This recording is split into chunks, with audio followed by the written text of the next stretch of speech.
आज के टाइम में ग्लोबल जियोपॉलिटिक्स तीनों major countries United States, China और रशिया के बीच पावर राइवलरी से शेप हो रहा है। ये सुपर पावर्स न सिर्फ अपने रीजनल इन्फ्लुएंस के लिए कम्पीट कर रहे हैं, बल्कि उनकी राइवलरी ने ग्लोबल सिक्योरिटी, ट्रेड और डिप्लोमेसी को भी अफेक्ट किया है। पर किस चीज ने इस कंपटीशन को इतना इंटेंस बनाया है और इसका ग्लोबल स्टेज पर क्या इम्पैक्ट हो रहा है, चलिए आज के इस वीडियो में समझने की कोशिश करते हैं।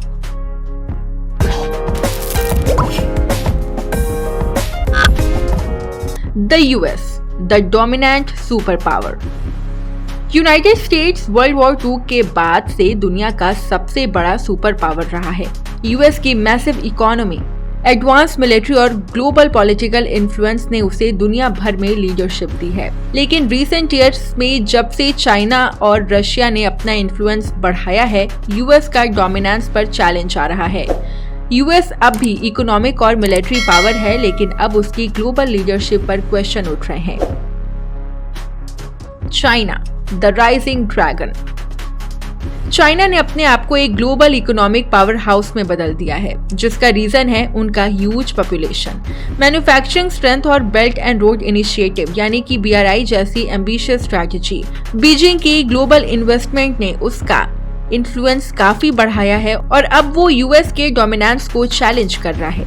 चाइना का मिलिट्री का एक्सपेंशन भी देखा जा रहा है और वो पैसिफिक रीजन में डोमिनेंट होना चाहता है। इकोनॉमिक राइज और असर्टिव फॉरेन पॉलिसी के वजह से यूएस और चाइना के बीच टेंशन काफी बढ़ गए हैं। Russia, the resurgent power. Soviet Union के लीडर के फॉर्म में जाना जाने वाला रशिया अब अपने आप को दोबारा ग्लोबल स्टेज पर स्टैब्लिश कर रहा है, स्पेशली प्रेसिडेंट व्लादिमीर पुतिन के अंडर। रशिया के पास इकोनॉमिक स्ट्रेंथ उतनी नहीं है जितनी यूएस या चाइना के पास है, लेकिन उसकी मिलिट्री कैपेबिलिटीज, खासकर न्यूक्लियर वीपन्स, उससे एक इम्पोर्टेंट प्लेयर बनाती है। रशिया का मिडिल ईस्ट में इन्वॉल्वमेंट, सीरिया का सपोर्ट और यूक्रेन के साथ वॉर ने इसकी ग्लोबल स्ट्रैटेजी को काफी अग्रेसिव बना दिया है। ये सब चीजें यूएस और नाटो के लिए एक मुश्किल बन गई है।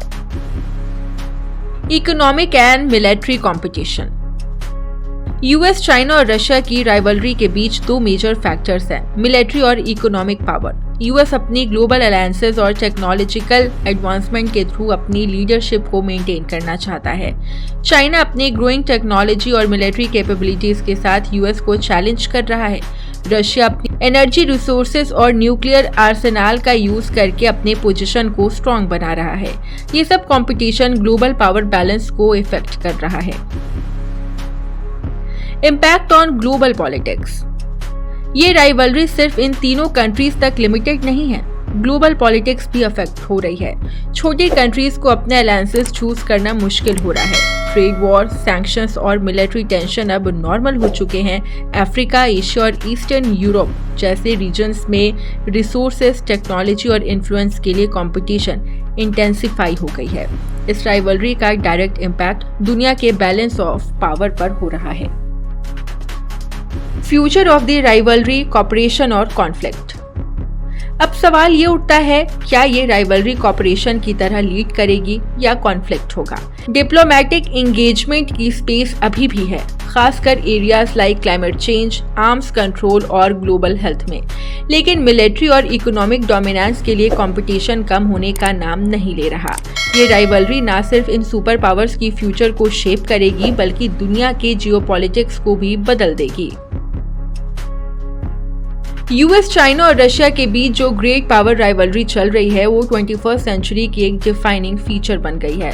हर कंट्री अपनी पावर को बढ़ाने के लिए कम्पीट कर रही है और इसके कंसिक्वेंस दुनिया के फ्यूचर को रीशेप कर सकते हैं। ये कंपटीशन या तो कॉन्फ्लिक्ट को जन्म देगा या फिर कोलैबोरेशन का एक नया फ्रेमवर्क बनेगा। जो भी हो, इन तीन सुपर पावर्स के एक्शंस दुनिया की फ्यूचर को इन्फ्लुएंस करेंगे, ये तो तय है। आपको क्या लगता है, क्या राइवलरी ग्लोबल इंस्टेबिलिटी का कारण बनेगी या फिर ये कॉपरेशन में बदल जाएगी? अपने थॉट्स हमें कमेंट में जरूर बताएं और वीडियो इन्फॉर्मेटिव लगी हो तो लाइक, शेयर एंड सब्सक्राइब करना ना भूलें। Thanks for watching.